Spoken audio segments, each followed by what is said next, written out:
Ela entrou no hotel com roupas sujas e uma cicatriz no rosto. O gerente a expulsou na frente de todos.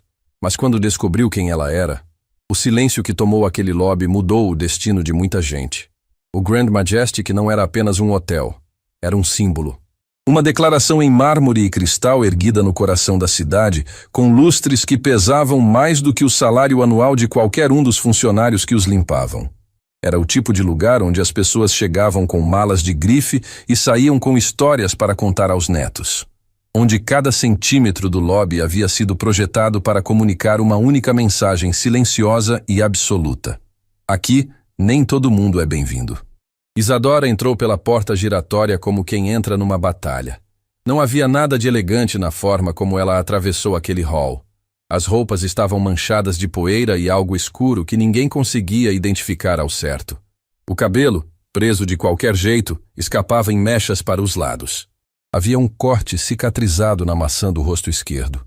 Não era recente, mas também não era antigo o suficiente para desaparecer.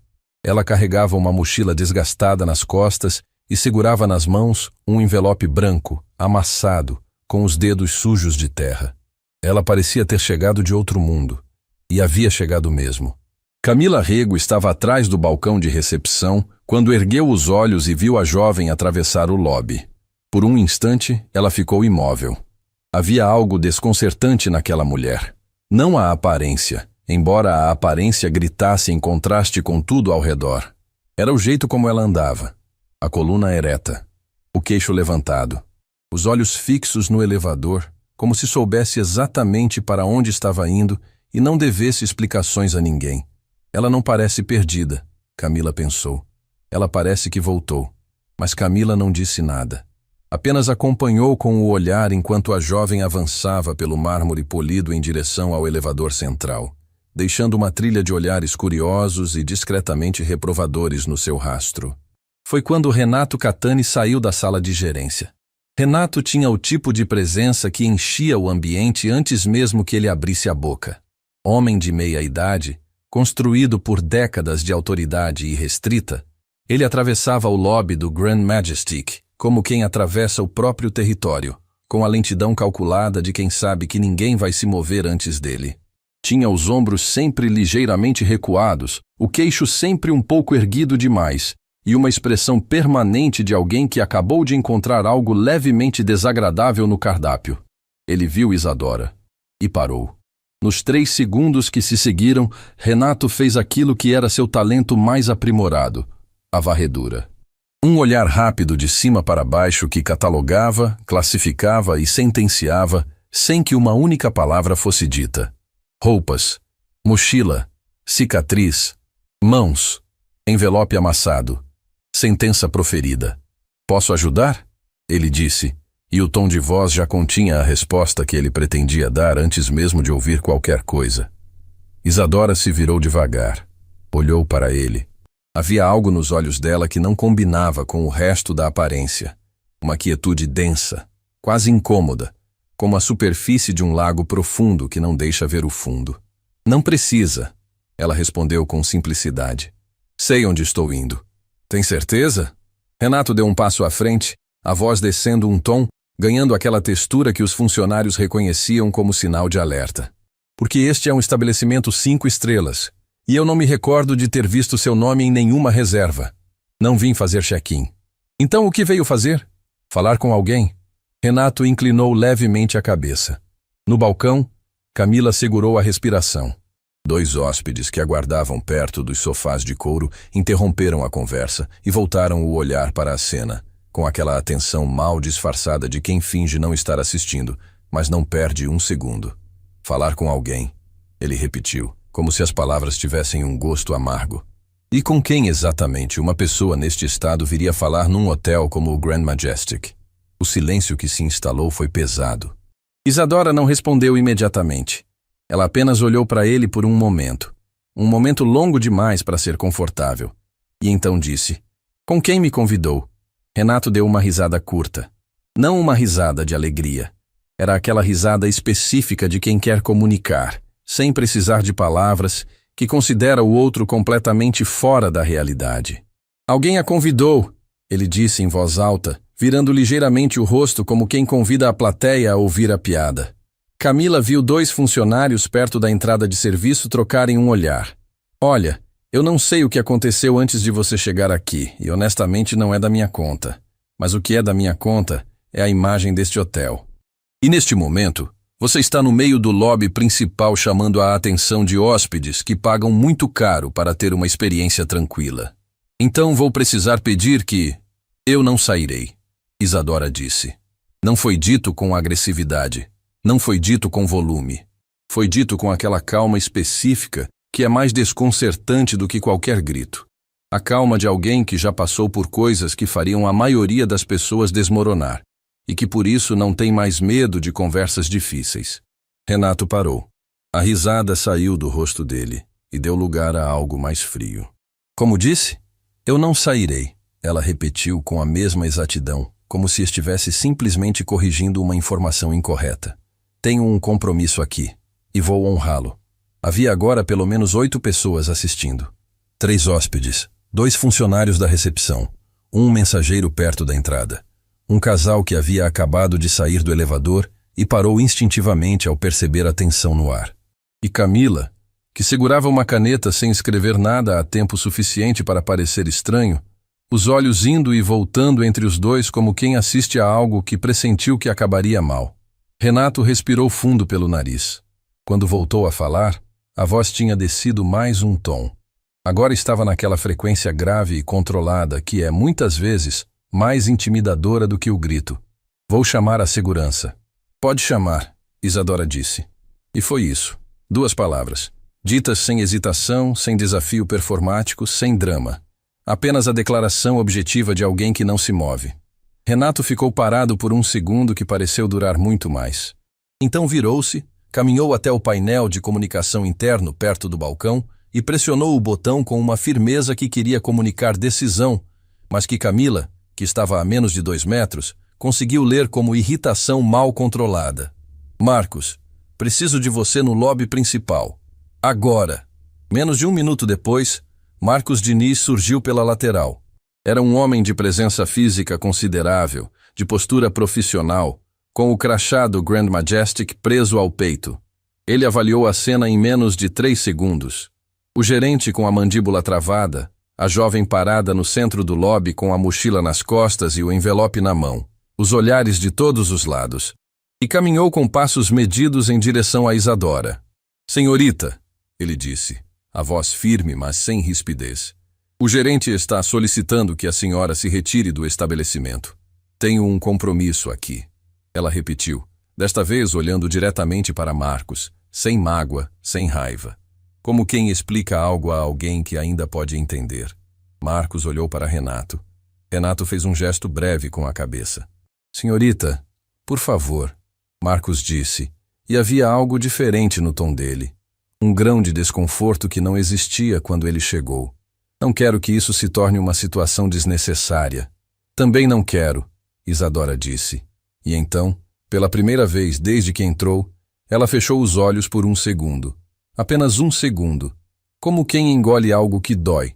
Quando abriu, havia uma decisão ali. Mas não vou embora sem entregar o que preciso entregar. Sai daqui agora. A voz de Renato explodiu no lobby como um trovão num dia sem nuvens. Não foi um pedido. Não foi uma advertência. Foi um grito, alto, cortante, daquele tipo que faz as pessoas nas proximidades se encolherem instintivamente, mesmo quem não é o alvo. O casal que havia saído do elevador recuou um passo. Uma criança perto dos sofás agarrou a mão da mãe. Camila, atrás do balcão, sentiu o próprio coração dar um tranco. Isadora não recuou. Ficou exatamente onde estava, como se os pés dela tivessem raízes que desciam pelo mármore polido e chegavam à fundação do prédio. O envelope amassado continuava em suas mãos. E os olhos dela, aqueles olhos que tinham aquela quietude estranha desde o começo, estavam fixos em Renato com uma expressão que ele claramente não esperava encontrar. Não havia medo ali. Havia algo que ele não conseguia nomear, e isso o perturbou mais do que qualquer resposta que ela pudesse ter dado. Saiba bem o que está fazendo, ela disse, a voz baixa, destinada apenas a ele, Mas o silêncio que havia tomado o lobby era tão absoluto que chegou a todos os ouvidos ao redor. O que eu sei, Renato disse, se aproximando um passo, a mandíbula tensa. É que você entrou no meu hotel sem reserva, sem convite verificado, sem qualquer condição de estar aqui, e está me dizendo o que fazer. Isso não vai acontecer. Não estou dizendo o que fazer, ela respondeu. Estou te avisando. A palavra pendurou no ar. Avisando. Renato abriu a boca para responder, mas algum instinto que ainda funcionava sob toda aquela arrogância construída ao longo de anos, fez ele pausar por meio segundo. Havia algo na forma como ela havia dito aquilo. Não com ameaça, não com raiva. Com a objetividade tranquila de quem conhece um fato que o outro ainda não descobriu. Mas o orgulho foi mais rápido do que o instinto. Marcos, ele disse virando o rosto. Escolta ela para fora, agora. Marcos se posicionou ao lado de Isadora, não a tocando, mas indicando claramente a direção da saída com o gesto do corpo. Isadora olhou para ele. Olhou para o elevador, tão perto, a apenas alguns metros. Olhou para o envelope nas próprias mãos. E então, fez algo que ninguém esperava. Ela sorriu. Não um sorriso de derrota. Não um sorriso de desafio. Era um sorriso pequeno, quase imperceptível. Daqueles que só aparecem no rosto de quem sabe algo que os outros ainda não sabem. Como quem aceita uma aposta com plena consciência de que vai ganhar. Ela se voltou na direção da saída e começou a caminhar. O lobby inteiro respirou. Parte em alívio, parte em algo que não era exatamente alívio. Camila percebeu que estava com as mãos apertadas sobre o balcão, as articulações brancas. Não conseguia explicar por quê, mas havia uma sensação estranha pairando sobre tudo aquilo. A sensação de quem assiste uma peça e percebe, antes do intervalo, que o roteiro não vai para onde todos acham. Quando Isadora chegou à porta giratória, ela pausou. Sem se virar completamente de lado, onde apenas metade do rosto ficava visível para quem estava no interior do lobby, ela disse, com aquela voz baixa e precisa que cortava mais do que qualquer grito. O envelope que eu trouxe era para o senhor, Renato. Tinha documentos que o senhor precisava ver antes de amanhã. Uma pausa de 2 segundos, exata, cirúrgica. Mas tudo bem. Amanhã o senhor vai entender por que eu estava aqui. E saiu. A porta giratória a engoliu e a devolveu para a rua, para o mundo lá fora, para o ar que não cheirava a mármore e ar-condicionado caro. Renato ficou parado no centro do lobby. Em volta dele, as pessoas retomavam o que estavam fazendo, ou fingiam retomar postura restaurada, expressão restaurada, autoridade restaurada. Mas Camila o viu. Viu o exato momento em que ele olhou para a porta giratória que havia parado de girar, e uma sombra passou pelo rosto dele, rápida, quase invisível, como a sombra de uma nuvem num dia de sol que some antes que você possa ter certeza se existiu. Ele se virou, voltou para a sala de gerência e fechou a porta. E Camila ficou sozinha atrás do balcão, com o coração acelerado sem razão clara, olhando para a porta giratória e pensando numa coisa que não conseguia tirar da cabeça. Aquela mulher não saiu derrotada. Aquela mulher saiu esperando. E havia uma diferença enorme entre as duas coisas. Naquela noite, enquanto o Grand Majestic se preparava para mais uma noite de hóspedes e serviços impecáveis, um telefone tocou numa cobertura a 3 quarteirões de distância. Quem atendeu ouviu uma voz cansada do outro lado da linha. Uma voz que não tinha dormido direito em dias. Uma voz que havia atravessado distâncias que a maioria das pessoas nunca atravessaria. Mãe, Isadora disse. Fiz o que você pediu. Tentei entregar pessoalmente. Ele não deixou. Houve uma pausa do outro lado.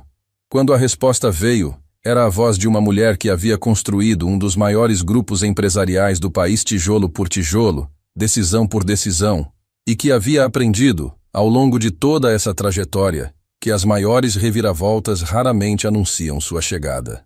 Tudo bem, minha filha, disse doutora Helena Voss. Então amanhã ele vai descobrir do jeito mais difícil. Ninguém nasce sabendo o peso de um nome. Isadora Voss aprendeu o peso do dela da forma mais dura possível. Não num salão iluminado, não numa reunião de executivos, não num jantar de gala, onde os outros pronunciavam o sobrenome com aquela reverência discreta que as pessoas reservam para quem tem poder. Ela aprendeu numa tarde comum, sentada numa mesa de refeitório improvisado no meio de uma região que não aparecia em nenhum mapa turístico, assistindo uma criança comer pela primeira vez em 3 dias. Naquele momento, o sobrenome Voss não significava nada. E foi exatamente aí que ela percebeu o quanto ele poderia significar. Tudo havia começado alguns anos antes, quando Isadora tomou a decisão que sua mãe chamou de imprudente, seu advogado chamou de irresponsável, e ela chamou de necessária: abrir mão temporariamente da posição que lhe era de direito no grupo Voss Empreendimentos. O conglomerado que a família havia construído ao longo de gerações e que controlava, entre outros empreendimentos, uma cadeia inteira de hotéis de luxo espalhados pelo país, incluindo o Grand Majestic, e partir. Não uma viagem, não um afastamento temporário. Uma ida real, sem data de volta definida, para trabalhar numa organização humanitária chamada Mãos Abertas, que atuava em regiões remotas onde o Estado chegava tarde demais e a miséria chegava cedo demais. Doutora, Helena Voss havia ficado em silêncio quando a filha anunciou a decisão. Um silêncio longo, daquele tipo que não é vazio, é denso, cheio de coisas que as palavras não conseguem carregar. E então disse, com a frieza objetiva que era sua marca registrada em reuniões de conselho e que ela nunca havia conseguido completamente desligar em casa: "Você tem consciência do que está deixando para trás?" "Tenho", Isadora respondeu. "É exatamente por isso que estou indo." Helena não tentou impedi-la, não porque concordasse, mas porque havia algo no olhar da filha naquele dia que ela reconheceu. Uma firmeza que havia visto no espelho décadas antes, quando ela mesma havia tomado uma decisão que todos ao redor chamaram de loucura e que havia se tornado a pedra fundamental de tudo que construiu depois. Você não segura uma pessoa assim. Você apenas espera e reza para que ela volte inteira. Isadora não voltou completamente inteira. A cicatriz na maçã do rosto esquerdo era a prova mais visível disso, resultado de um acidente num trajeto de terra batida, noite fechada, chuva torrencial, um veículo que derrapou e bateu numa barreira de pedra. Ela havia sido a única a sair andando. O motorista voluntário que a acompanhava passou semanas se recuperando. A cicatriz ficou como lembrança de tudo que aquela noite custou. Mas havia outras marcas que não apareciam em fotos. A forma como ela agora dormia, leve demais, acordando com qualquer som. A dificuldade de estar em espaços muito confortáveis sem sentir um desconforto difuso, quase culpa, difícil de nomear. A incapacidade de desperdiçar comida, qualquer comida. Pequenas mudanças que as pessoas ao redor não notariam, mas que ela carregava em cada gesto, em cada escolha, no próprio jeito de ocupar o espaço. Ela havia voltado diferente, e precisava que a mãe entendesse isso antes de qualquer conversa sobre o futuro. Foi por isso que, quando aterrou depois de tantas semanas fora, com o mesmo conjunto que usava há dias porque a mala havia ficado para trás no último trecho da viagem, ela foi diretamente ao Grand Majestic. Não para fazer check-in, não para exibir o sobrenome que abriria qualquer porta, mas porque a mãe estava hospedada ali temporariamente enquanto o apartamento principal passava por reformas e porque havia documentos urgentes que o Dr. Armando Feijó, o advogado da família, havia enviado e que precisavam chegar às mãos de Helena antes de uma reunião marcada para o dia seguinte. Simples, direto, uma entrega que havia se tornado, nas mãos de Renato Catani, algo completamente diferente. De volta ao hotel naquela mesma noite, Camila Rego não conseguia dormir. Ela ficou repassando a cena do lobby na cabeça com aquela insistência irritante que a memória tem quando registra algo que a intuição classificou como importante, mesmo que a razão ainda não saiba exatamente por quê. A jovem com a cicatriz, o envelope amassado, o sorriso na porta giratória. Amanhã o senhor vai entender por que eu estava aqui. Camila havia trabalhado no Grand Majestic tempo suficiente para desenvolver um instinto preciso sobre as pessoas que cruzavam aquelas portas. Era uma habilidade que a função de recepcionista aprimora com brutalidade. Você aprende a ler o que as pessoas não dizem, porque no mundo dos hotéis de luxo, o que não é dito é frequentemente mais importante do que o que é. E o que aquela jovem não havia dito era volumoso. Ela não havia dito o nome, não havia dito com quem tinha o compromisso, não havia dito o que estava no envelope, não havia dito de onde vinha ou o que havia passado para chegar naquele estado. Mas havia algo na postura dela, algo na forma como ela havia enfrentado Renato sem recuar, sem chorar, sem implorar, que não combinava com alguém que simplesmente havia se perdido e entrado no hotel errado. Combinava com alguém que havia voltado para casa. O pensamento apareceu na cabeça de Camila com uma clareza desconcertante, e ela ficou olhando para o teto do quarto, tentando entender de onde havia vindo aquela impressão específica. Voltado para casa. Por que ela havia pensado nisso? Não havia nada no comportamento da jovem que sugerisse familiaridade com o ambiente.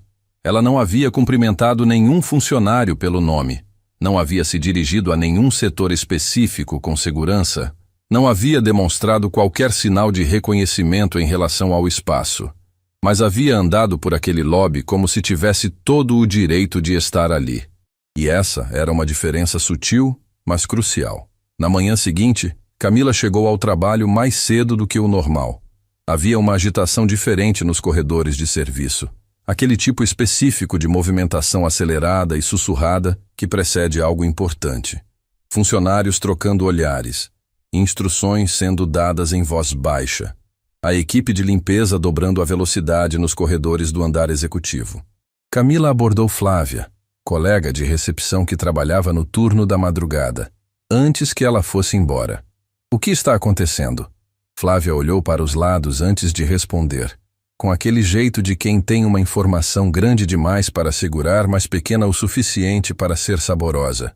A cobertura do 12º foi reservada por inteiro, ontem à noite, em cima da hora. Por quem? Por um escritório de advocacia. Flávia fez uma pausa calculada. O Feijó em Associados. O nome não significou nada para Camila naquele momento. Ela apenas anotou mentalmente e foi para seu posto, com a sensação crescente de que o dia seria diferente. Ela não imaginava o quanto. Renato Catani chegou ao hotel naquela manhã com o passo firme de sempre, a expressão composta de sempre, a convicção inabalável de sempre de que tudo estava sob controle. Havia dormido bem. A situação do dia anterior estava encerrada. Uma estranha com roupas inadequadas havia tentado entrar no hotel, fora encaminhada para fora com eficiência, e o lobby havia voltado à normalidade em menos de 10 minutos.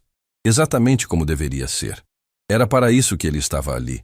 Ele entrou na sala de gerência, colocou o café sobre a mesa, abriu o computador e encontrou o e-mail. Havia chegado às 23 horas da noite anterior. Horário incomum para comunicações do grupo Voss Empreendimentos, a grupo controlador que controlava o Grand Majestic e toda a cadeia de hotéis a qual ele pertencia. Renato abriu com a desatenção de quem espera encontrar uma circular administrativa. O remetente era o Dr. Armando Feijó. O assunto era: visita de Dra. Helena Voss. Protocolo de recepção e confidencialidade. Renato começou a ler. Parou no 3º parágrafo. Releu o 2º parágrafo. Voltou ao início. A cada linha, a temperatura do ambiente parecia cair 1 grau. Era como ler num idioma familiar, mas com um significado que ia se revelando diferente do que você esperava a cada palavra. Uma sensação de solo se movendo debaixo dos pés, lenta e inexoravelmente. Doutora Helena Voss estava hospedada no Grand Majestic, na cobertura do 12º andar, e havia chegado acompanhada da filha, que havia tentado entregar pessoalmente, na tarde do dia anterior, documentos relativos à reunião de conselho prevista para aquela manhã. A filha, Isadora Voss. Renato ficou com os olhos parados na tela por alguns segundos, que se sentiram mais longos do que deveriam. Depois desceu mais uma linha e leu o trecho que o Dr.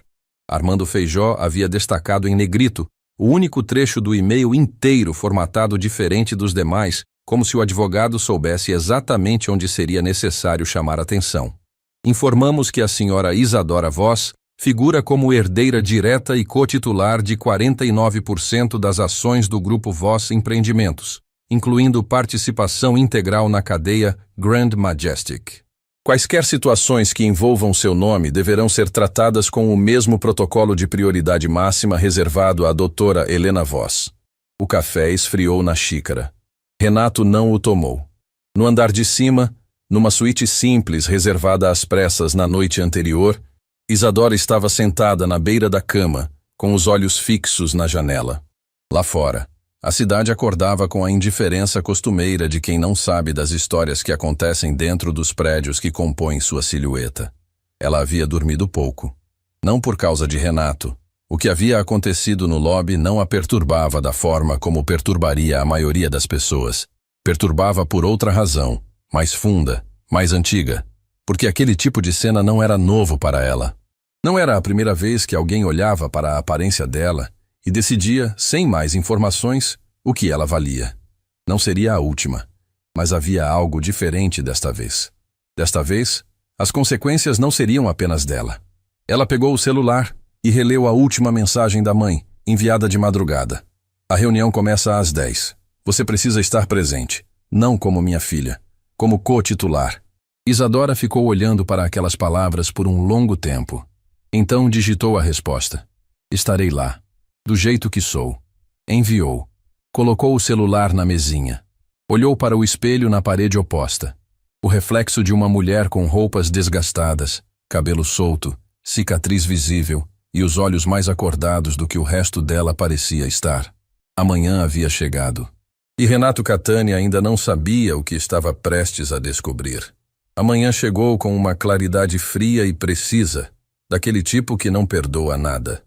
Renato Catani havia relido o e-mail 4 vezes. Não porque não houvesse entendido na primeira leitura. Havia entendido perfeitamente.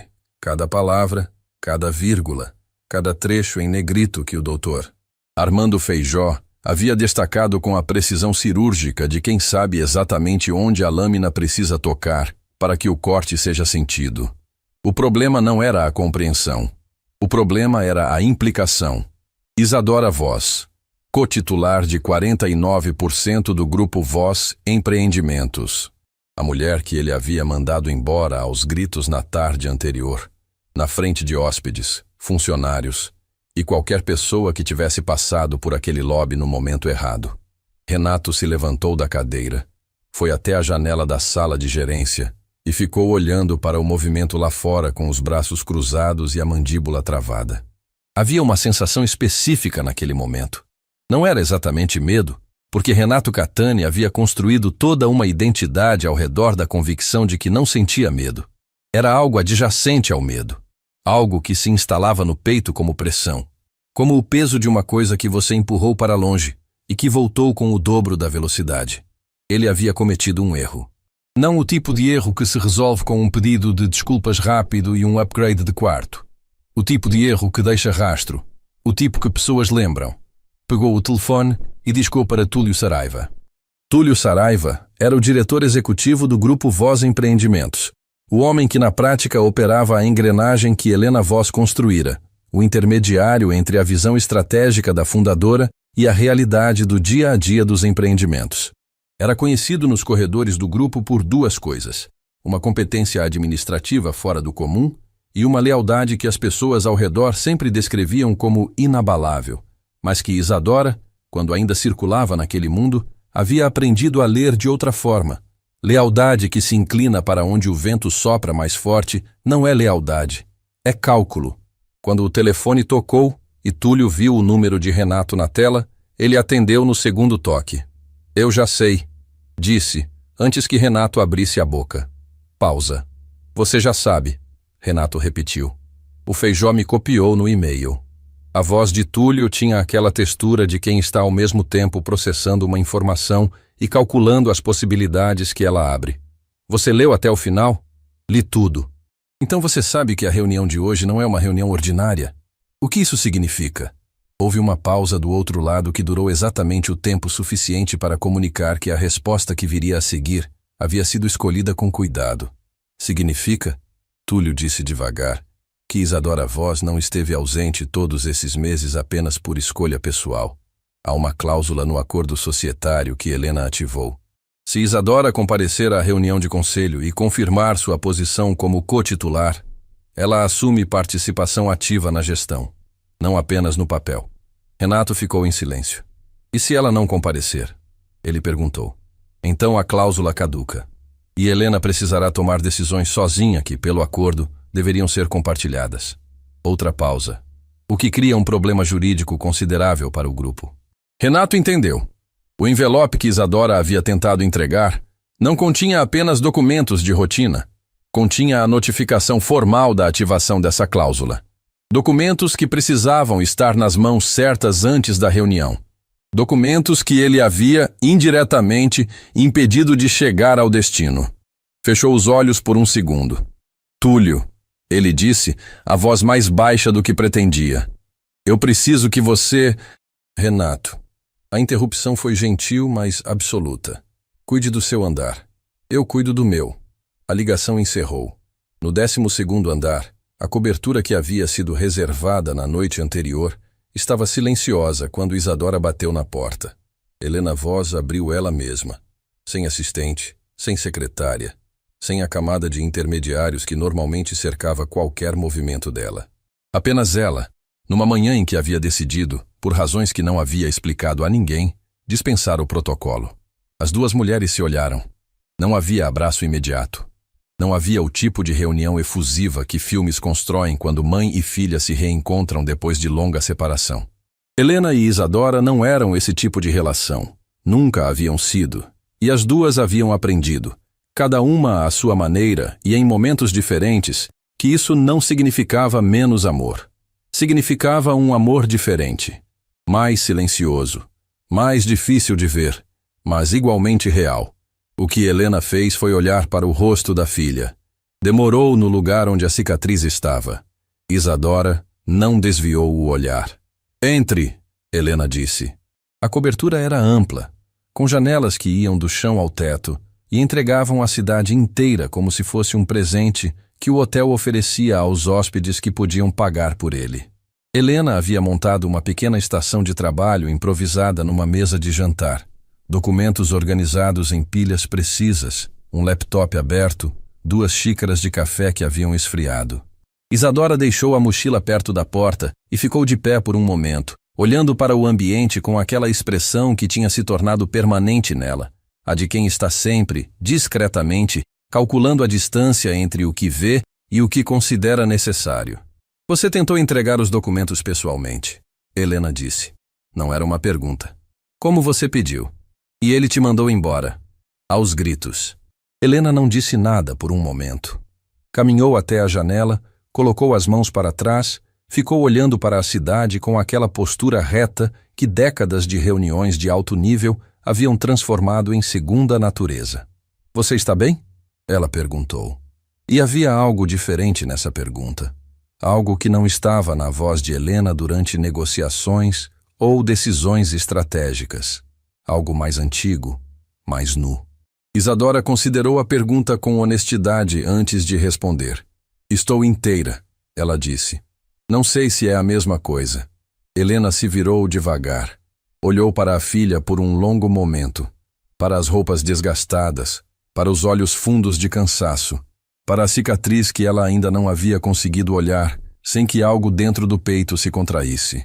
Eu precisava que você entregasse os documentos pessoalmente, ela disse, a voz mais baixa agora, porque queria que você voltasse por essa porta como quem tem direito de estar aqui. Não como minha filha, como você. Isadora ficou em silêncio. E em vez disso, Helena continuou, o gerente do meu próprio hotel te expulsou como se você fosse uma intrusa.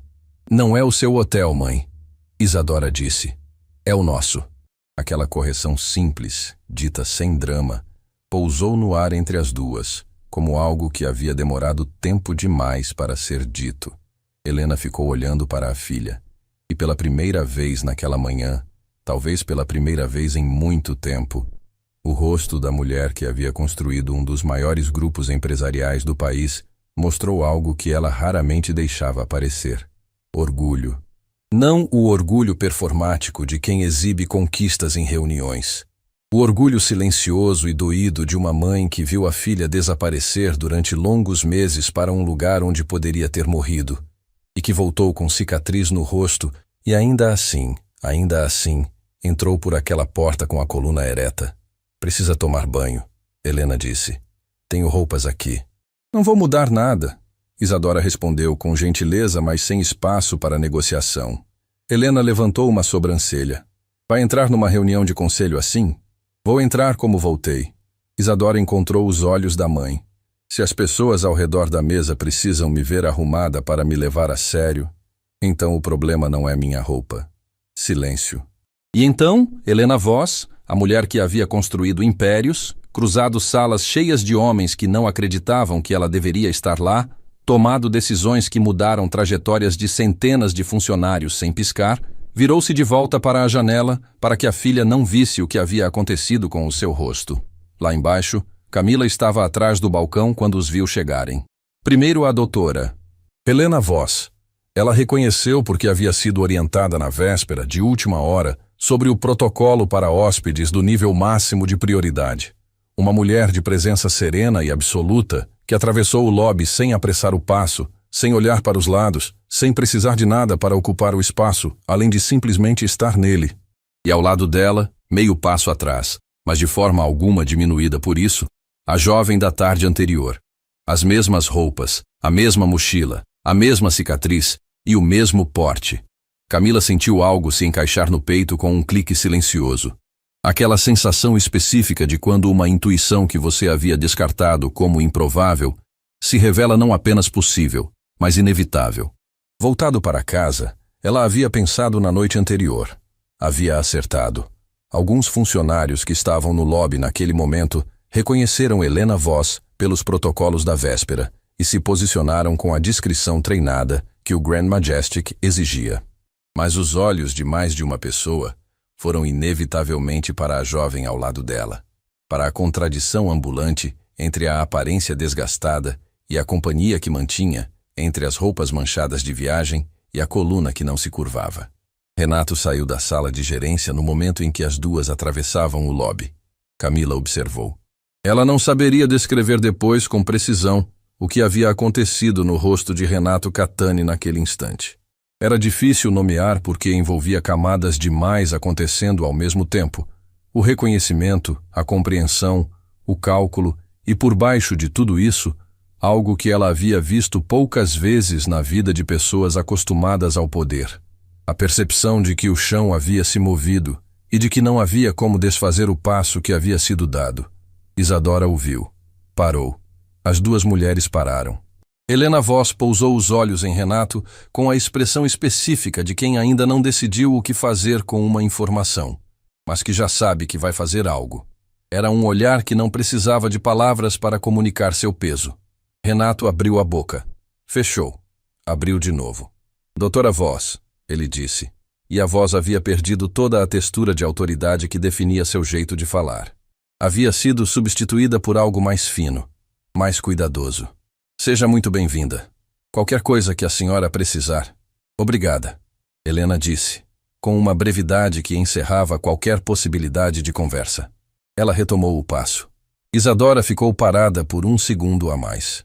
Olhou para Renato. Não havia triunfo naquele olhar. Não havia raiva. Era algo mais difícil de suportar do que as duas coisas juntas. Era a quietude de quem não precisa dizer nada porque os fatos já disseram tudo o que havia para ser dito. Então ela seguiu a mãe em direção à sala de reuniões. A sala de reuniões do Grand Majestic ocupava metade do andar executivo e havia sido projetada para comunicar permanência.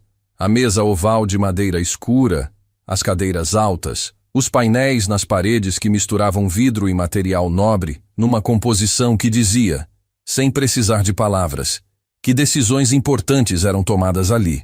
Havia 6 pessoas já sentadas quando Helena e Isadora entraram. O doutor Armando Feijó estava no canto direito da mesa. Um homem de cabelos completamente brancos e expressão que raramente mudava, independentemente do que estivesse acontecendo ao redor. Ele ergueu os olhos quando Isadora entrou. E algo que poderia ter sido alívio passou pelo rosto dele antes de retornar à neutralidade habitual. Túlio Saraiva estava na cabeceira oposta à de Helena. Ele era exatamente o que Isadora havia esperado encontrar. Um homem de meia idade, bem vestido, de postura composta e sorriso profissional, que chegava ao rosto um segundo antes do que deveria, o que tornava difícil saber se era genuíno ou calculado. Provavelmente, eram as duas coisas dependendo do momento. Quando Isadora entrou, os olhos de Túlio foram direto para ela. Não para as roupas, não para a cicatriz, para o envelope que ela ainda segurava na mão. O mesmo envelope amassado da tarde anterior, que havia sobrevivido a noite inteira e que ela havia se recusado a soltar. Algo mudou na expressão de Túlio. Rápido demais para ter certeza, lento demais para ser ignorado. Isadora notou. Guardou. Helena tomou seu lugar na cabeceira principal sem cerimônias. Isadora sentou ao lado dela. A cadeira que havia ficado vazia, como se soubesse que seria ocupada. O doutor Feijó abriu a reunião com a formalidade precisa de quem conhece o peso de cada palavra que está prestes a pronunciar. Esta reunião foi convocada para confirmar a ativação da cláusula 7 do Acordo Societário do Grupo Voz Empreendimentos, que prevê a entrada formal de Isadora Voz como cogestora ativa do grupo. Ele fez uma pausa e olhou para cada rosto ao redor da mesa antes de continuar. Para que a cláusula seja ativada, é necessária a entrega formal dos documentos de notificação e a presença física da cotitular na reunião de conselho. Ambas as condições foram... Ele olhou brevemente para Isadora. Cumpridas. Túlio Saraiva abriu as mãos sobre a mesa. Com todo o respeito, Armando, ele disse, a voz medida. Houve uma irregularidade no processo de entrega dos documentos. A notificação formal não foi recebida dentro do prazo estabelecido pelo acordo, o que significa que, tecnicamente, a cláusula pode ser contestada. O silêncio que se instalou na sala tinha uma textura diferente do silêncio comum. Era o silêncio de pessoas que sabem que algo importante está prestes a ser decidido e que estão, cada uma à sua maneira, calculando o que essa decisão significa para elas.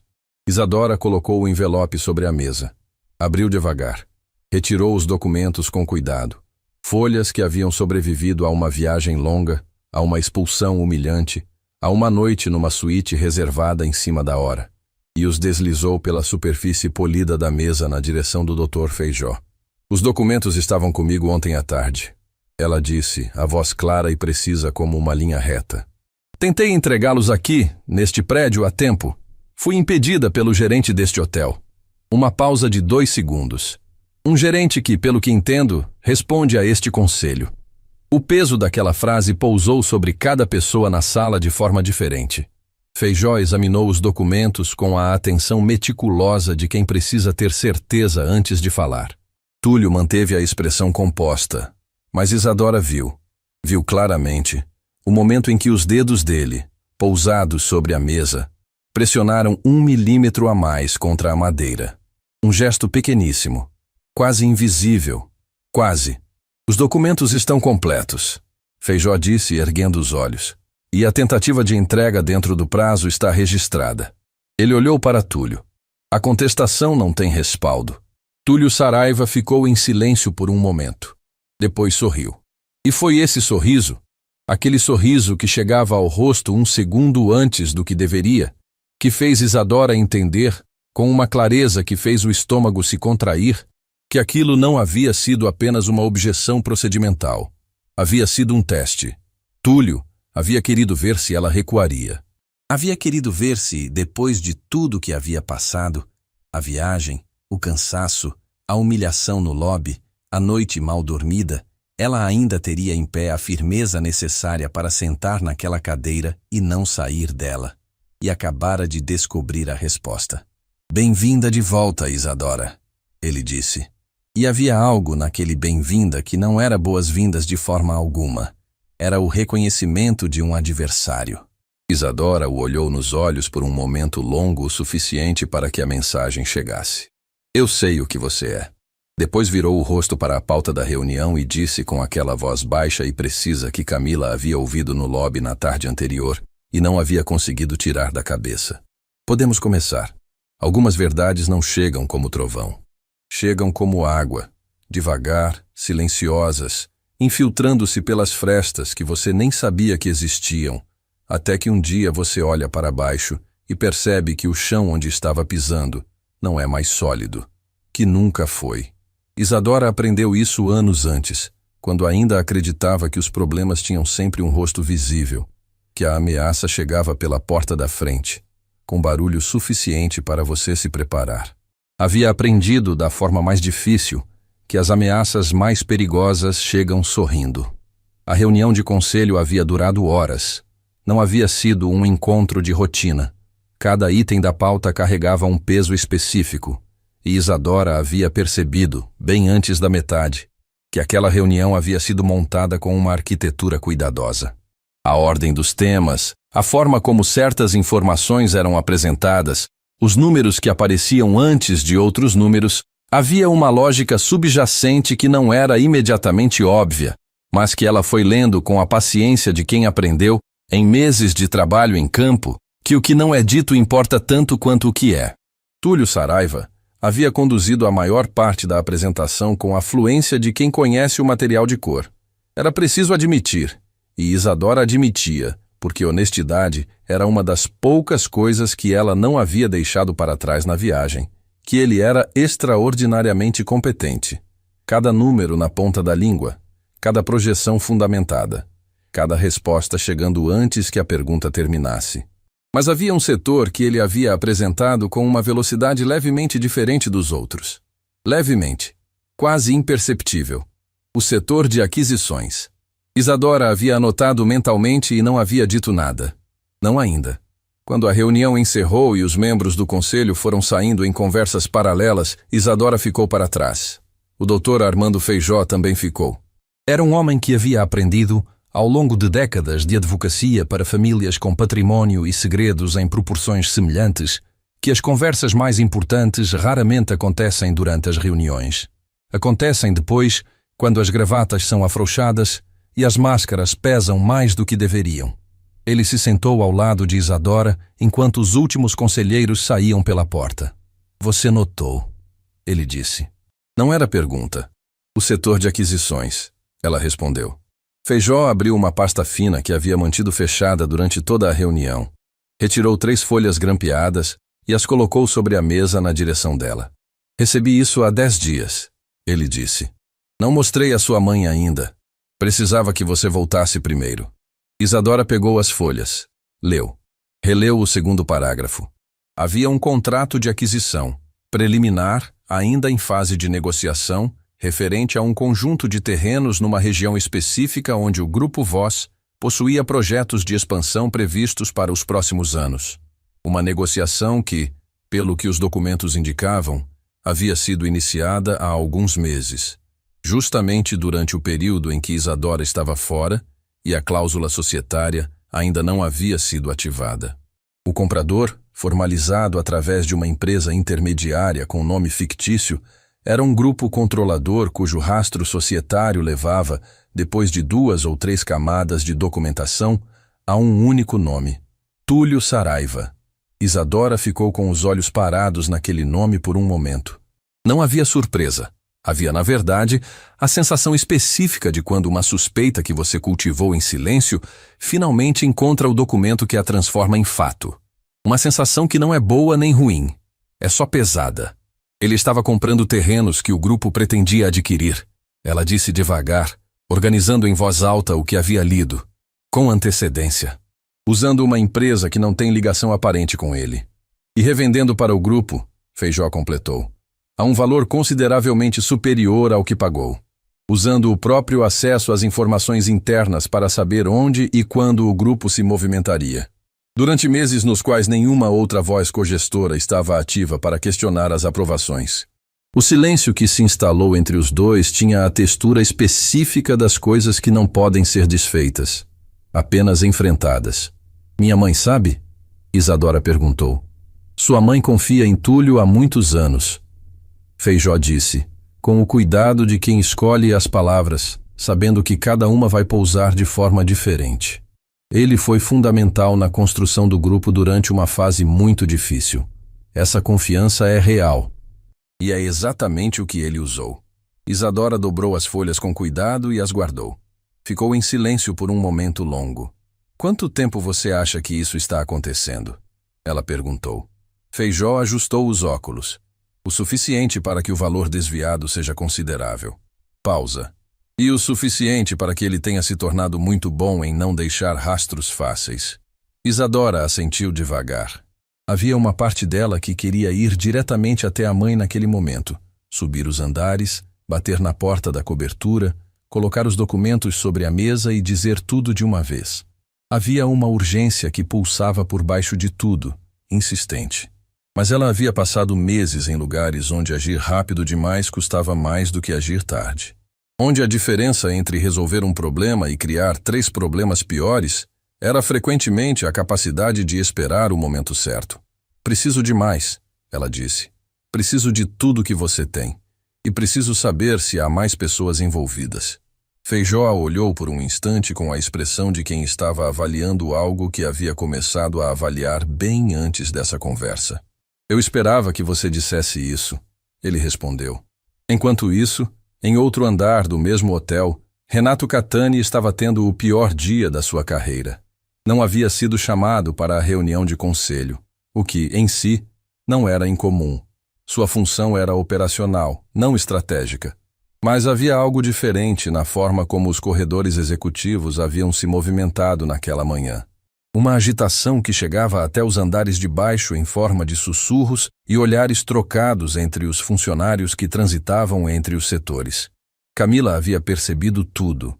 Ela tinha essa capacidade, desenvolvida ao longo de tempo suficiente atrás de um balcão de recepção, de absorver o ambiente como uma esponja sem parecer que estava prestando atenção. E o que ela havia absorvido naquela manhã era considerável. Havia visto Túlio Saraiva sair da sala de reuniões com aquele sorriso no rosto que chegava um segundo antes do que deveria. Havia visto o Dr. Feijó sair por último, carregando a pasta que havia mantido fechada durante todo o tempo. Havia visto Helena Voss atravessar o lobby com a postura reta de sempre, mas com algo diferente nos olhos. Não preocupação, exatamente, mas como uma resolução que havia se cristalizado.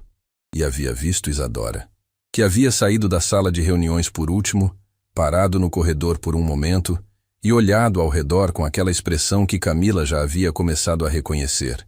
A expressão de quem está vendo mais do que as outras pessoas veem e arquivando tudo com uma precisão silenciosa. Os olhos de Isadora haviam encontrado os de Camila por um breve segundo. E havia algo naquele olhar, um reconhecimento talvez de alguém que havia testemunhado o início de tudo, que fez Camila sentir que, sem ter feito nada além de observar, ela havia se tornado parte de uma história muito maior do que imaginava. Renato bateu na porta da cobertura no final da tarde. Havia passado o dia inteiro construindo aquele momento na cabeça. As palavras certas, o tom adequado, a quantidade precisa de humildade que comunicasse arrependimento sem destruir completamente a autoridade que ainda precisava manter para continuar exercendo sua função. Havia ensaiado, havia descartado, havia reensaiado. Helena Voss abriu a porta ela mesma, como havia feito pela manhã. Olhou para ele. Doutora. Voss, ele começou, a voz no tom que havia escolhido.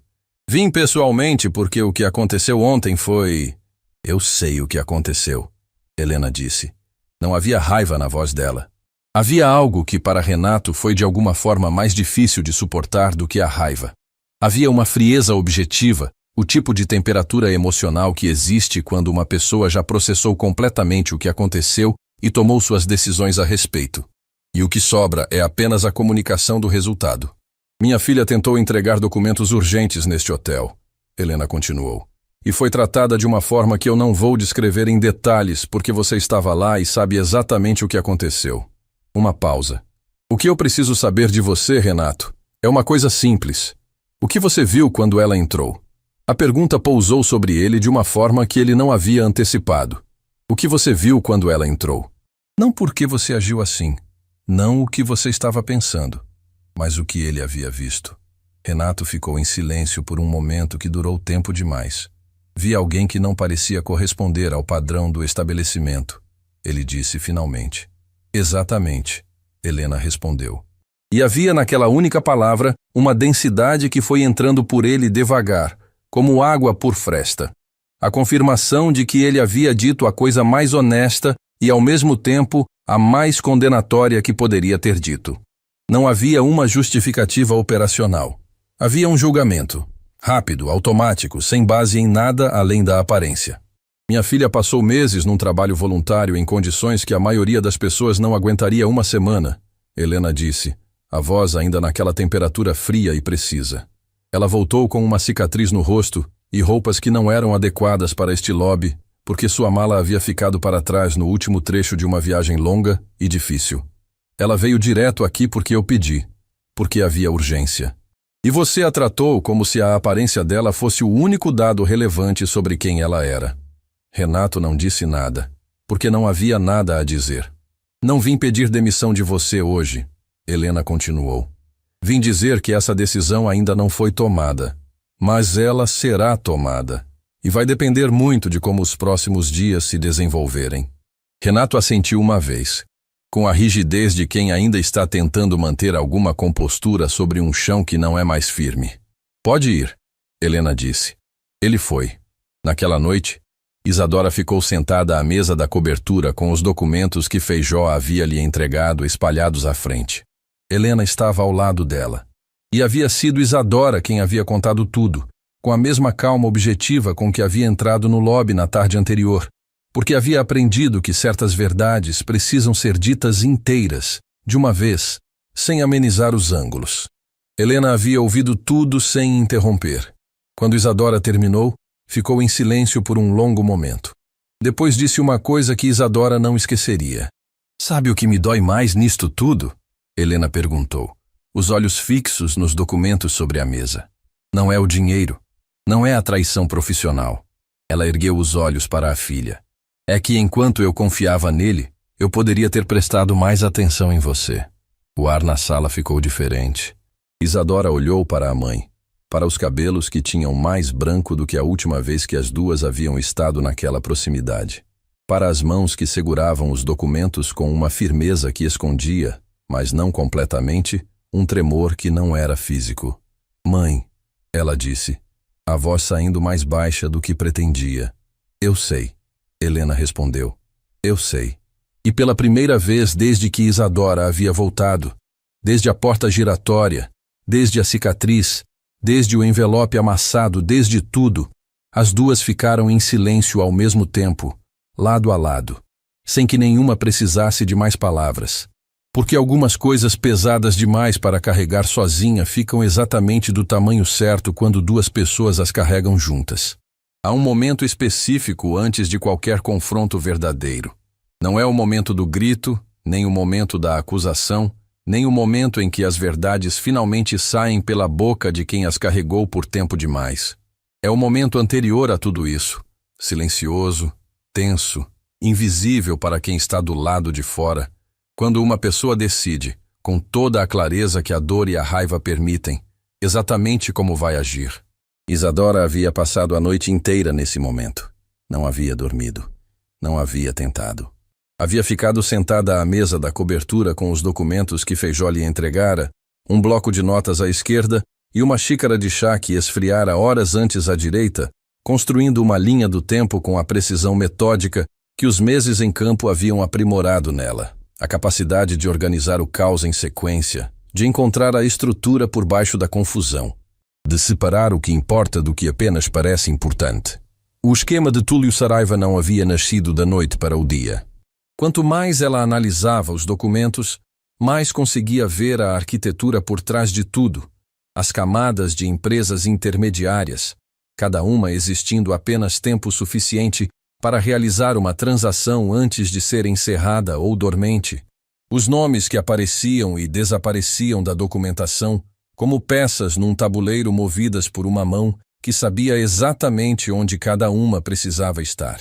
Não era a obra de um homem agindo por impulso. Era a obra de alguém que havia planejado durante tempo suficiente para acreditar que era seguro, que havia construído distância suficiente entre o próprio nome e os atos para se sentir intocável, que havia esperado, com a paciência calculada de quem conhece o funcionamento interno de uma organização melhor do que qualquer auditoria externa poderia revelar. Pelo momento em que nenhuma outra voz estivesse ativa para questionar o que estava sendo feito. O momento em que Isadora havia partido. Ela fechou os olhos por um segundo. Não de culpa. Havia feito as pazes com essa parte difícil da história. A missão havia sido necessária. A escolha havia sido real. Mas havia uma dor específica em perceber que sua ausência havia sido usada. Que alguém havia olhado para o espaço que ela deixou e visto não uma perda, mas uma oportunidade.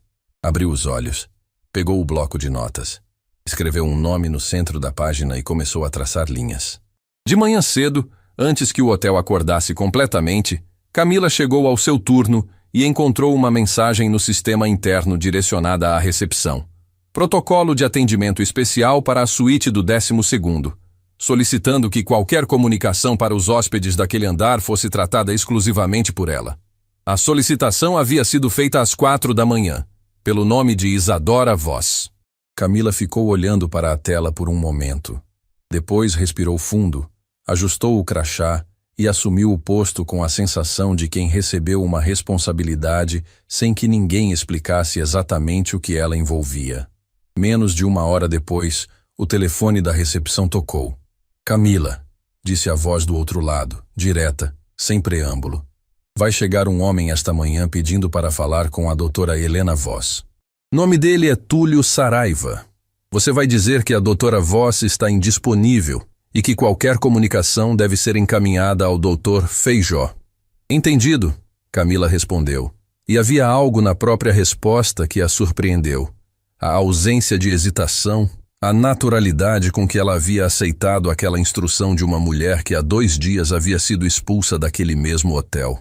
Obrigada, Isadora disse. E então, depois de uma pausa breve, você esteve lá ontem, no lobby. Estive, Camila confirmou. Eu sei que viu tudo.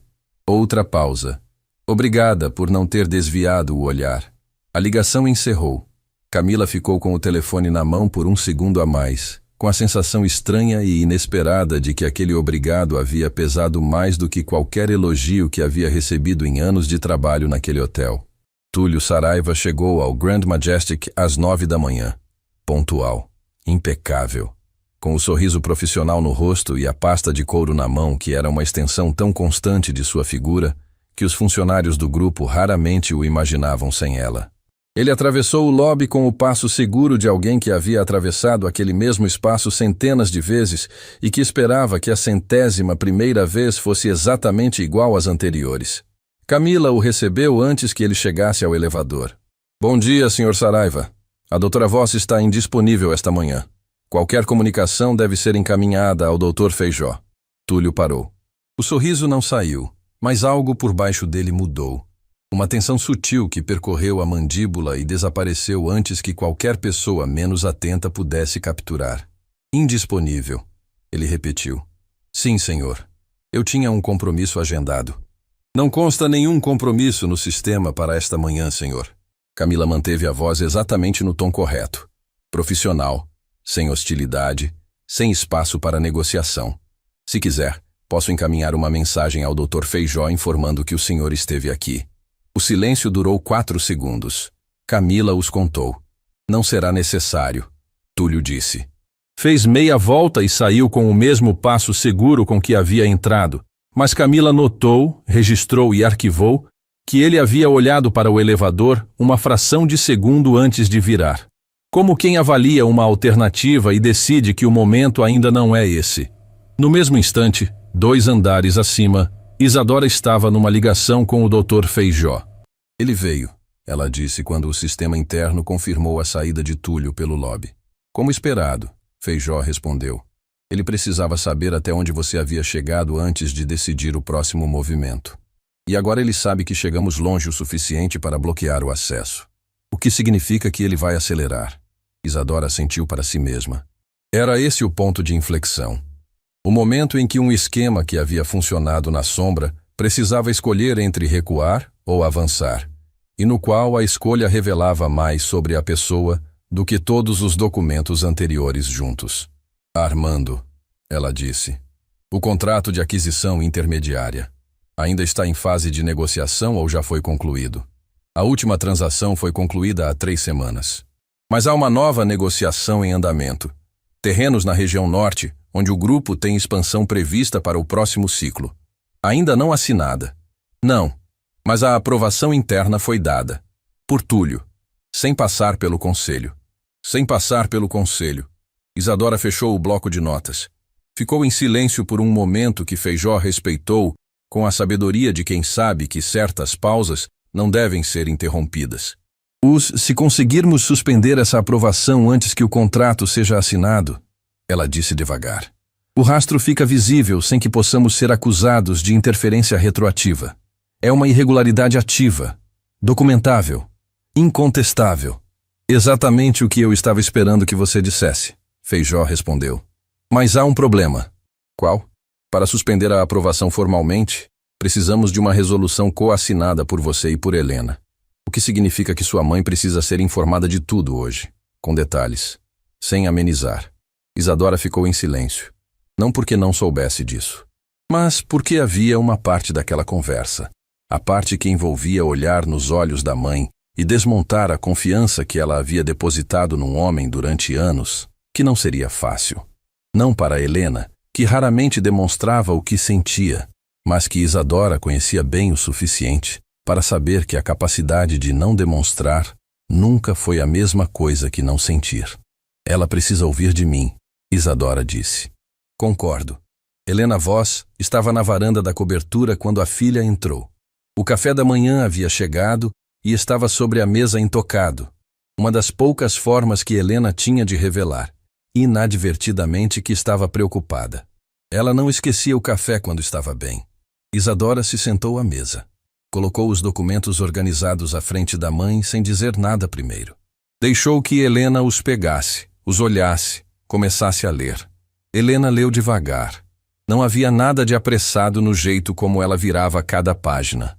Havia naquela lentidão, ao contrário, a disciplina de quem sabe que algumas informações precisam ser processadas corretamente antes de qualquer reação. Que a primeira emoção que chega nem sempre é a que deve guiar a decisão. Isadora a observou. Viu o momento em que a mãe chegou à página com o nome de Túlio como beneficiário final da cadeia societária. Viu a pausa. Viu a forma como os dedos pressionaram levemente a borda do papel. Viu o único sinal que Helena Voss permitia que escapasse quando algo a atingia de verdade. Um movimento quase imperceptível da musculatura ao redor dos olhos, como quem absorve um impacto. Depois Helena virou a página e continuou lendo. Quando terminou, colocou os documentos sobre a mesa com o mesmo cuidado com que os havia pegado. Ficou olhando para a xícara de café intocada por um momento longo. Quanto tempo? Ela disse. Não como pergunta, como constatação. Feijó acredita que pelo menos desde que eu parti, Isadora respondeu. Possivelmente antes, mas sem documentação suficiente para provar. Helena assentiu uma vez. Devagar. Eu o contratei, ela disse. Estive ao lado dele em decisões que construíram este grupo. Confiei no julgamento dele em momentos em que precisava confiar em alguém. Uma pausa. E ele usou cada um desses momentos para construir o próprio caminho às minhas custas. Havia uma dor naquelas palavras que não era raiva. Era o tipo de dor mais difícil. A que não vem de inimigos, mas de quem você escolheu. A traição que dói mais fundo não é a de quem você sempre desconfiou. É a de quem você decidiu conscientemente merecer sua confiança. Isadora ficou em silêncio. Não havia palavras que tornassem aquilo menor. E ela havia aprendido, em meses de estar ao lado de pessoas em situações que não tinham conserto fácil, que às vezes a coisa mais honesta que se pode oferecer a alguém é simplesmente não tentar consertar o que eles estão sentindo. Depois de um tempo, Helena ergueu os olhos. E o que Isadora viu ali não era a mulher quebrada que uma notícia assim poderia produzir. Era algo diferente, mais fundo, mais sólido, mais antigo do que qualquer mágoa. Era a mesma coisa que Isadora havia herdado sem saber, que havia carregado pelo mundo sem entender completamente de onde vinha, que havia mantido a coluna ereta no lobby de um hotel enquanto alguém gritava para ela sair. Era a decisão de não cair. O que precisamos para suspender aquela aprovação? Helena perguntou. Uma resolução coassinada pelas duas, Feijó já preparou o documento. Quando? Hoje, antes que Túlio perceba que o caminho está fechado. Helena se levantou da cadeira com aquela postura reta que não era postura de arrogância. Era a postura de alguém que havia aprendido, da forma mais dura, que o corpo precisa liderar quando a mente ainda está processando. Então vamos, ela disse. Naquela tarde, enquanto Helena e Isadora assinavam a resolução na presença do Dr. Feijó, Túlio Saraiva estava no seu escritório a alguns quarteirões de distância, tentando contato com a empresa intermediária responsável pela nova negociação de terrenos. O número não atendeu. Tentou novamente. Nada. Enviou uma mensagem. Sem resposta. Abriu o sistema interno do grupo para verificar o status da aprovação que havia dado semanas antes. E encontrou, no lugar onde deveria estar o avanço do processo, uma única linha em vermelho. Aprovação suspensa por resolução coassinada das titulares. Processo encaminhado para a auditoria interna. Túlio ficou olhando para a tela. O sorriso que chegava um segundo antes do que deveria não apareceu desta vez. Nenhum sorriso apareceu. Havia apenas um homem sozinho num escritório silencioso, olhando para uma tela que dizia, sem rodeios, que o chão que ele havia construído ao longo de tanto tempo havia encontrado, finalmente, o peso certo para ceder. Há coisas que o tempo não resolve. Ele cobre às vezes. Ele afasta, em alguns casos. Mas resolver, no sentido verdadeiro de tirar o peso, de fechar o que ficou aberto, de devolver à pessoa aquilo que foi tirado dela, isso o tempo não faz sozinho. Para isso, é preciso que alguém decida agir. Isadora havia decidido. E quando Isadora Voz decidia alguma coisa, havia uma qualidade específica nessa decisão. Não a pressa impulsiva de quem age por raiva, mas a firmeza tranquila de quem age porque é necessário, porque é certo, porque há pessoas que dependem de que seja feito, mesmo que nunca saibam que foi feito por ela. Havia aprendido isso numa região distante, numa tarde em que o calor era pesado demais e os recursos eram leves demais, quando uma das coordenadoras da Mãos Abertas, uma mulher de cabelos grisalhos e mãos que pareciam ter carregado o mundo por décadas, havia olhado para ela e dito algo que ficou gravado com a precisão de uma inscrição. Você não precisa ser aplaudida para ter feito a coisa certa. Às vezes, a coisa certa acontece em silêncio, e o silêncio é suficiente. Isadora havia carregado aquela frase pelos meses seguintes. Havia carregado pelo acidente. Havia carregado pela cicatriz. Havia carregado pelo lobby de um hotel, onde um homem gritou para ela sair como se ela não tivesse nenhum direito de estar ali.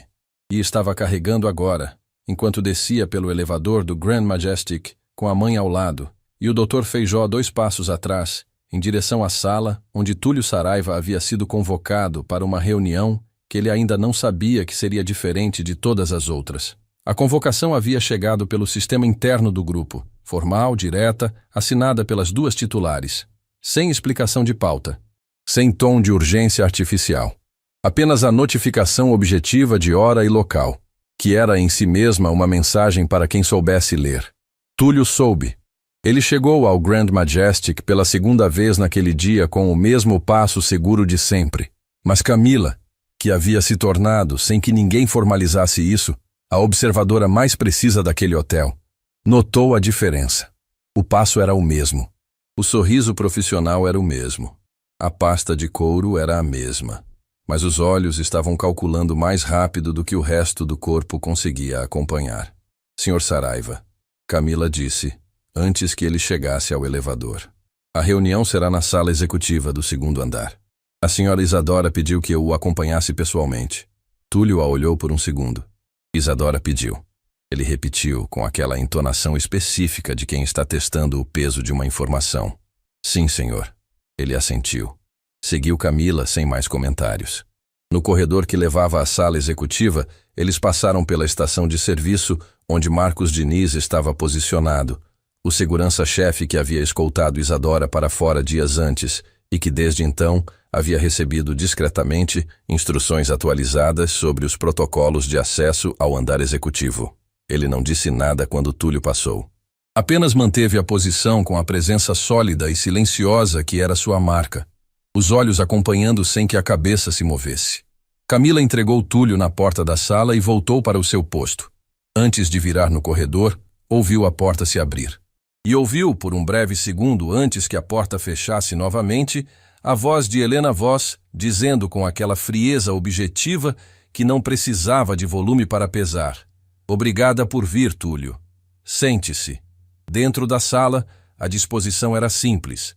Helena na cabeceira, Isadora à direita, Feijó à esquerda, com a pasta aberta à frente e os documentos organizados numa sequência que havia sido escolhida com o cuidado de quem conhece o efeito que a ordem das revelações pode ter sobre uma pessoa que ainda acredita ter controle da situação. Túlio se sentou na cadeira oposta. Olhou para os três, para a pasta de Feijó, para o rosto de Isadora. Encontrou o dele sem desviar. O sorriso apareceu. Um segundo antes do que deveria. Imagino que isto seja sobre a suspensão da aprovação. Ele disse com a fluência de quem prefere nomear o problema antes que o outro faça isso, porque nomear primeiro dá a impressão de controle. Entre outras coisas, Helena disse. Feijó colocou o primeiro documento sobre a mesa e o deslizou em direção a Túlio, com o gesto preciso de quem fez aquele movimento muitas vezes antes. Túlio olhou para o papel, pegou, leu. E ali aconteceu algo que Isadora havia esperado, mas que ainda assim foi pesado de ver. O momento em que o rosto de um homem acostumado a manter a compostura encontra uma informação grande demais para ser completamente contida. Não houve colapso, não houve grito, houve apenas uma fração de segundo em que algo por baixo da superfície se moveu, como o tremor imperceptível que antecede um desmoronamento. Isto é uma interpretação, ele disse colocando o documento sobre a mesa com uma calma que custou mais do que parecia. É um rastro. Feijó respondeu. Documentado, verificado e suficientemente claro para qualquer instância que precisarmos acionar. Eu tomei decisões dentro das minhas atribuições como diretor executivo. A aprovação da aquisição estava dentro do meu escopo. A aprovação estava, Isadora disse. Era a primeira vez que ela falava desde que Túlio havia entrado. E havia algo no contraste entre o silêncio anterior e aquela fala direta que mudou a temperatura da sala. Mas o que não estava no seu escopo era ser o beneficiário final das transações que você mesmo aprovou, usando informações internas às quais tinha acesso exclusivo, durante um período em que sabia que nenhuma outra voz cogestora estava ativa para questionar. Silêncio. Túlio olhou para ela por um momento longo. Você esteve fora, ele disse. E havia algo naquele comentário que não era apenas uma observação. Era uma acusação disfarçada de fato. Você abandonou. Você deixou. Você não estava aqui. Isadora não recuou. Estive, ela confirmou. E quando voltei, com roupas que não eram adequadas para este lobby e uma cicatriz no rosto que não estava lá quando saí, fui tratada como intrusa no meu próprio hotel, por um gerente que responde a este grupo. Uma pausa de 2 segundos. Você sabia que eu havia tentado entrar no dia anterior à reunião de conselho? A pergunta pousou sobre a mesa como algo com peso físico. Túlio ficou em silêncio. Sabia. Isadora repetiu, e desta vez não era pergunta. Renato Catani não agiu apenas por julgamento próprio.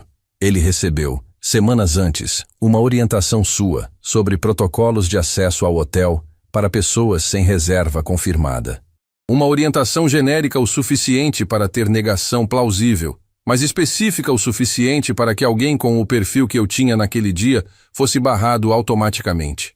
O silêncio de Túlio era agora de natureza diferente. Não era mais o silêncio de quem está calculando o que dizer. Era o silêncio de quem percebe que o chão que achava sólido foi na verdade construído sobre algo que não aguentaria esse peso. Helena havia ficado em silêncio durante toda essa parte da conversa. Mas agora ela se inclinou levemente para a frente e olhou para Túlio com aquela expressão que Isadora conhecia. A expressão que não tinha raiva nem mágoa visíveis, porque ambas haviam sido processadas antes de entrar naquela sala. E o que restava era apenas a clareza absoluta de quem já tomou sua decisão. Você trabalhou ao meu lado por anos, Helena disse. Esteve presente em momentos em que eu precisava de alguém presente.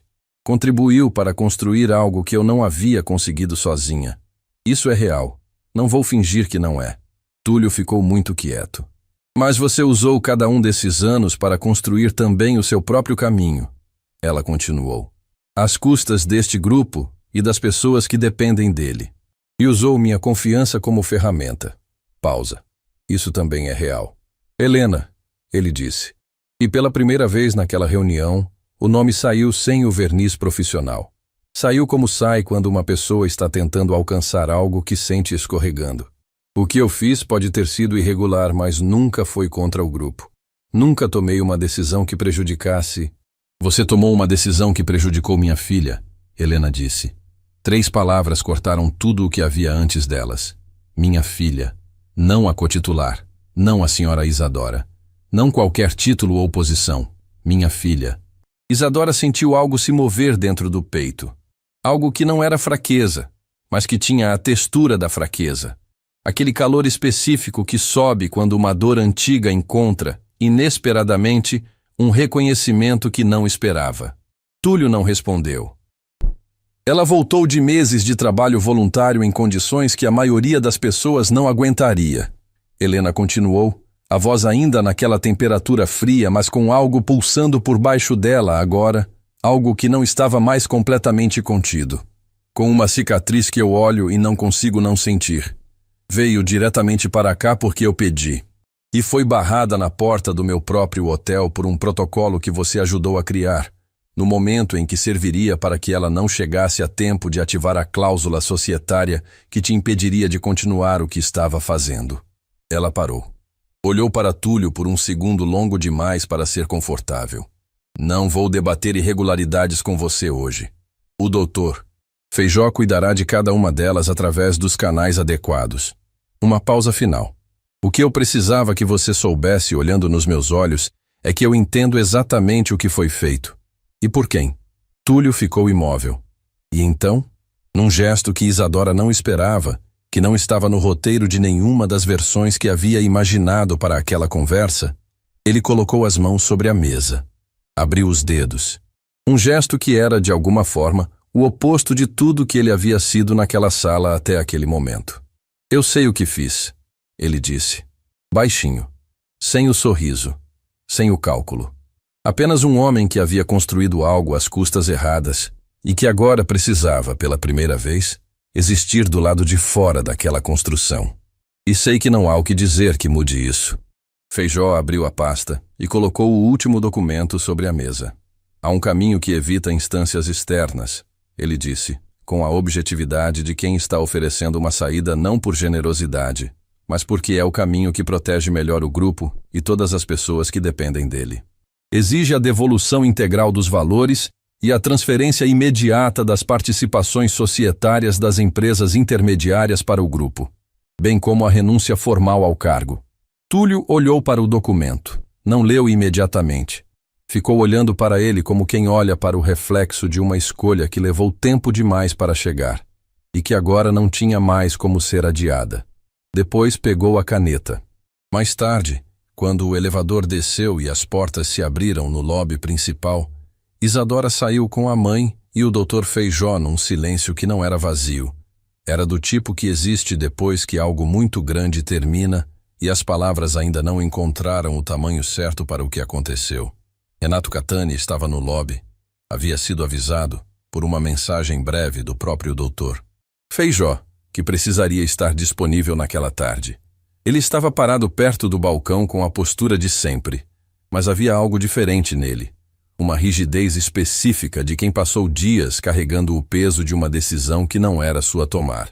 Helena parou na frente dele. A decisão sobre sua posição aqui estava pendente, ela disse. Tomei essa decisão. Renato ficou quieto. O que você fez com minha filha não foi apenas um erro de julgamento, Helena continuou. Foi o reflexo de uma forma de enxergar pessoas que não têm lugar num estabelecimento que carrega o nome desta família. Pausa. Mas há uma diferença entre você e Túlio Saraiva. Você agiu por arrogância. Ele agiu por cálculo. E essa diferença importa. Renato esperou. Você continuará no cargo, Helena disse. Com condições. A primeira delas, você já sabe. A segunda, ela virou levemente o rosto na direção de Camila, que estava atrás do balcão e que havia ficado absolutamente imóvel durante toda a cena. é que a senhora Camila Rego será promovida à supervisão de atendimento ao hóspede, com reporte direto à gestão executiva. A partir de hoje. Camila sentiu o coração parar. Depois sentiu as mãos esfriarem. Depois sentiu, com aquela sensação específica de quando uma coisa boa e inesperada chega e o corpo não sabe imediatamente como receber, os olhos arderem. Ela não chorou, mas foi muito próximo. Renato a sentiu. Uma vez, com a cabeça ligeiramente inclinada, não de humilhação performática, mas com a inclinação genuína de quem carrega o peso do que fez e não tem argumento contra ele. Entendido, ele disse. Isadora olhou para Camila, e Camila lembrou, naquele instante, da frase que havia ficado na cabeça desde o primeiro dia. A frase que havia pensado quando viu aquela mulher de roupas desgastadas atravessar o lobby com a coluna ereta e os olhos fixos no elevador. Ela não parece perdida. Ela parece que voltou. Havia acertado. Havia acertado desde o início. E havia feito a única coisa que estava ao seu alcance fazer. Não havia desviado o olhar. Às vezes, é tudo o que precisa ser feito. Naquela mesma tarde, Flávia, que chegou para o turno da tarde e encontrou o hotel num silêncio diferente do habitual, o tipo de silêncio que existe depois de uma tempestade que passou rápido demais para ser completamente processada. Perguntou a Camila em voz baixa o que havia acontecido. Camila ficou em silêncio por um momento. Depois disse: "A mulher que entrou aqui alguns dias atrás. A que você me contou sobre a cobertura reservada de madrugada. Sim, era ela que estava sendo esperada." Pausa. O hotel inteiro estava sendo esperado por ela. Só ainda não sabia. Algumas histórias terminam com barulho, com aplausos, com anúncios, com o tipo de resolução que enche manchetes e preenche conversas. Mas as histórias que realmente mudam pessoas, as que ficam gravadas não na memória, mas em algum lugar mais fundo, mais permanente, essas costumam terminar de outro jeito.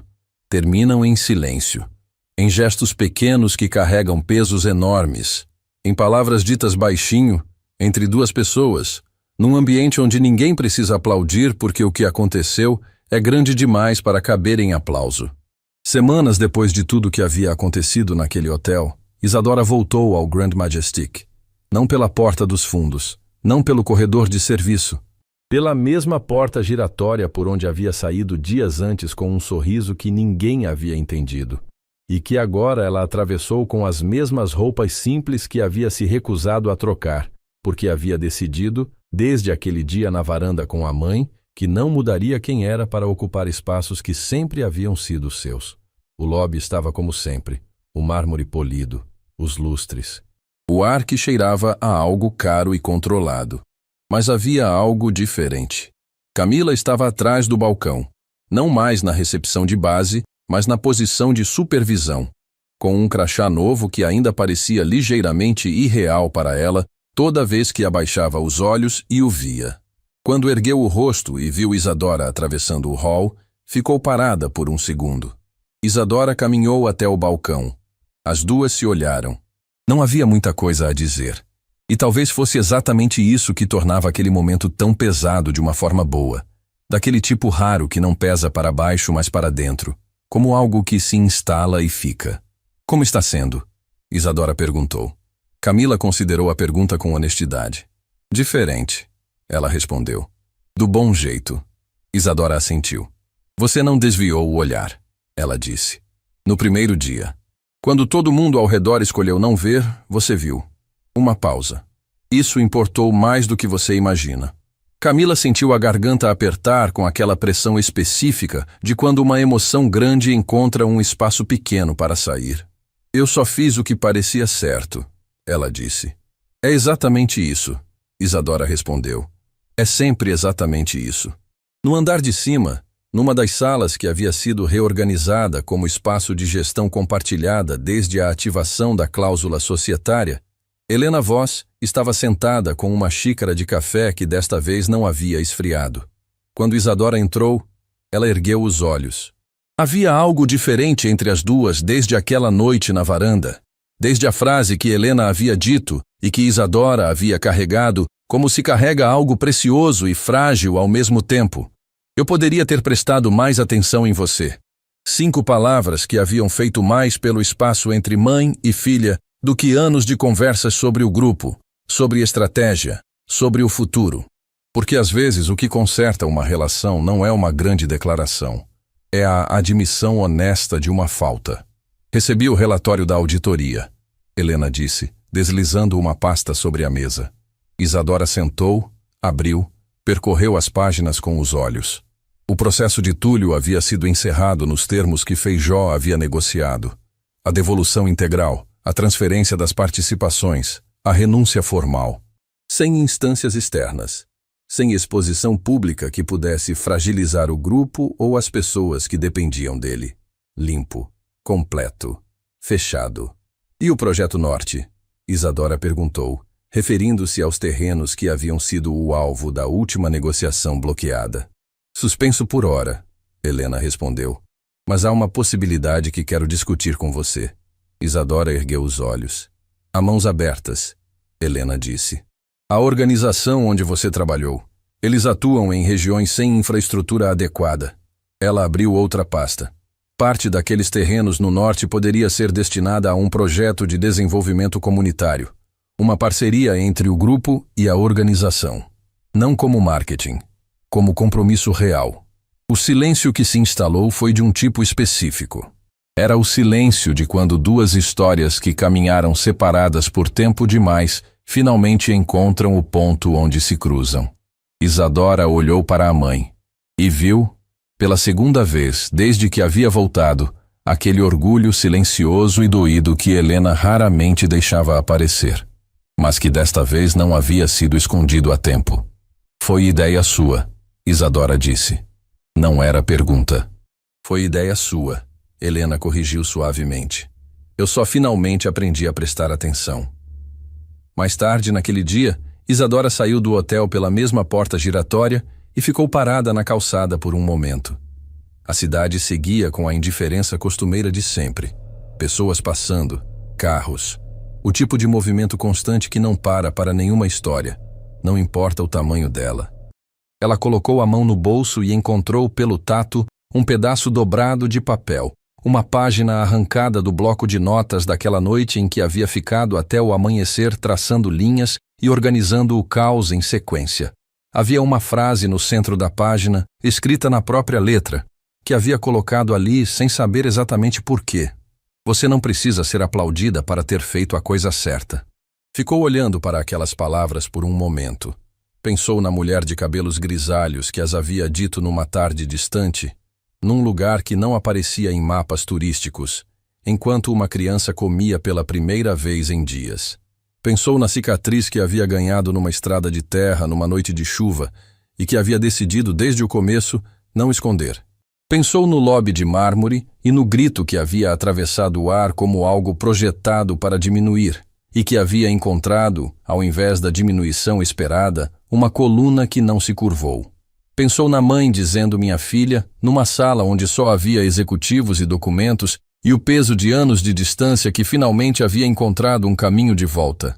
E pensou em Camila, que havia feito a coisa mais simples e mais difícil do mundo, que havia olhado para uma mulher que todos ao redor escolheram não ver, e havia visto. A lição que aquela história deixou não estava nos documentos assinados, nem na renúncia de Túlio, nem na promoção de Camila, nem na parceria com a Mãos Abertas.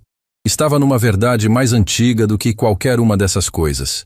Que o valor de uma pessoa nunca esteve, na roupa que ela usa, no hotel em que é recebida, no sobrenome que carrega ou na aparência com que chega depois de uma longa jornada. Que as maiores histórias de transformação raramente começam com fanfarra. Começam com alguém entrando por uma porta, com a coluna ereta, com um envelope amassado na mão. E com a certeza silenciosa de que, independente do que venha a seguir, não há grito no mundo capaz de mover quem sabe, com toda a clareza que a dor e a experiência constroem, exatamente onde tem o direito de estar. Isadora dobrou o papel, guardou no bolso e foi embora.